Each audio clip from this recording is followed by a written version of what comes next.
What is up, my kings and queens, my dragonflies? Welcome back to another video. If you are new, my name is Jai, and welcome to my channel. And we are back with Wansee Entertainment, and this is True Night Shift Horror Story Animated. True, it's true. So sit back, relax, let's watch. This story happened 3 years ago. First, I want to start off by saying that I'm a femboy with long blonde hair and crystal blue eyes. Okay. I always get mistaken for being an actual girl due to me being 5'5" and very petite. Anyway, I work the graveyard shift at Sonic's, along with 3 of my friends, which I'll name Mike, Robbie, and Charlotte for this story. We also had a shift manager that monitored our shifts and assigned us breaks and whatnot. It was around 11 p.m. and we were about to close in another hour.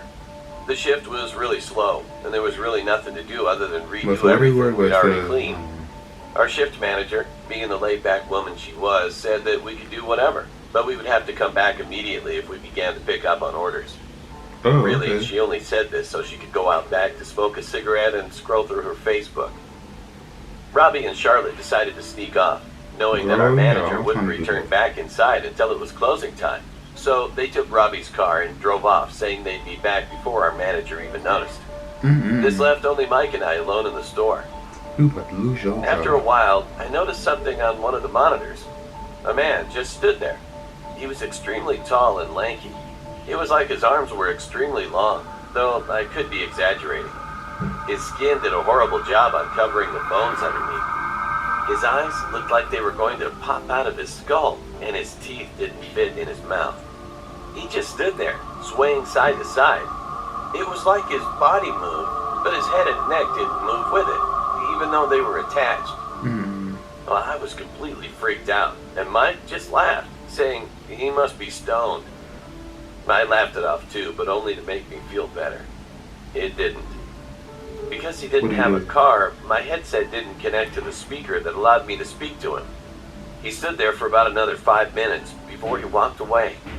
I felt a relief hit me as I saw him walk off the monitor, but I couldn't celebrate for long. Mike had asked me to blow him, and I was down for it. That was until there was a beep coming from a stall, which meant someone pressed the red button and wanted to order. Before I was able to do my sonic greeting, I was already greeted with jagged breathing. It sounded like someone trying so desperately to breathe for air, or as Mike would explain it, someone with a slit throat. I gathered up the courage and spoke.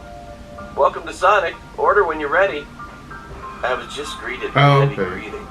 I felt all the hair stand up on my arms. I repeated it again in case he didn't hear me. Just more breathing. After a while, I just hung up because I was getting freaked out. It was 11:30 p.m. by now, and Mike and I began to gather our stuff together due to it being almost home time. We both heard the back door open and close, and we figured it was just Robbie and Charlotte sneaking back in before our manager came back to say we could clock out now.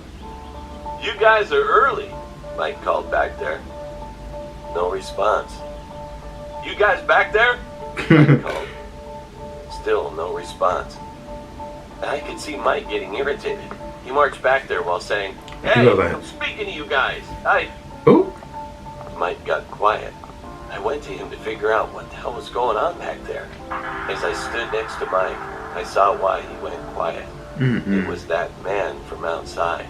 He'd gone through the door our manager usually cracked open so she didn't get locked out while out in the back. He just stood there, staring, his eyes wider than ever. White stuff bubbled from his mouth. He pulled out something from his back pocket. Get a bat. It was Get a a bat. Get your bat. Mike and I were both frozen, not knowing what to do. The man pulled up his sleeve, revealing his extremely long and bony arm. He then begins cutting himself, while making that same gasping noise along with a blood-curdling scream. Oh my. He screamed so loud, I screamed, in shock.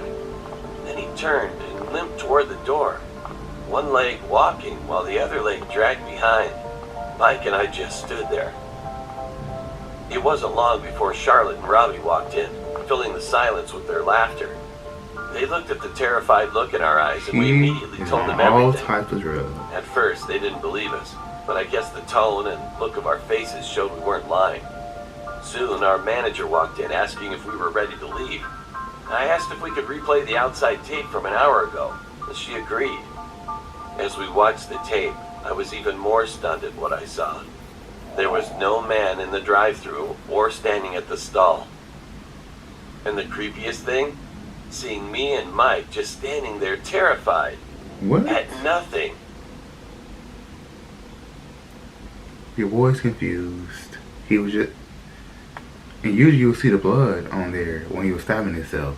But all the time it was a ghost. And I was thinking, how did this man get in? It must be a code or something for you to get in. The actual workplace. OMG. OMG, that's all I can say. So tell me what you think about this video. Remember to have the most awesome, positive day. Stay grateful, stay blessed. Until next time, you guys. Deuces.